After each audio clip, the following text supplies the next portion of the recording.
प्रयागराज के फूलपुर इलाके में सनसनीखेज मामला सामने आया है। शादी की जिद पर एक युवती मोबाइल टावर पर चढ़ कर कूदने की धमकी देने लगी।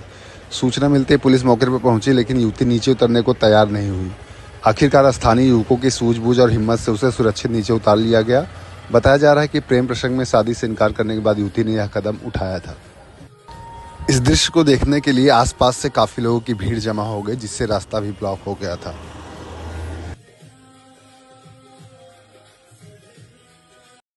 प्रयागराज के फूलपुर इलाके में सनसनीखेज मामला सामने आया है। शादी की जिद पर एक युवती मोबाइल टावर पर चढ़कर कूदने की धमकी देने लगी। सूचना मिलते ही पुलिस मौके पर पहुंची, लेकिन युवती नीचे उतरने को तैयार नहीं हुई। आखिरकार स्थानीय युवकों की सूझबूझ और हिम्मत से उसे सुरक्षित नीचे उतार लिया गया। बताया जा रहा है कि प्रेम प्रसंग में शादी से इनकार करने के बाद युवती ने यह कदम उठाया था। इस दृश्य को देखने के लिए आसपास से काफी लोगों की भीड़ जमा हो गई, जिससे रास्ता भी ब्लॉक हो गया था।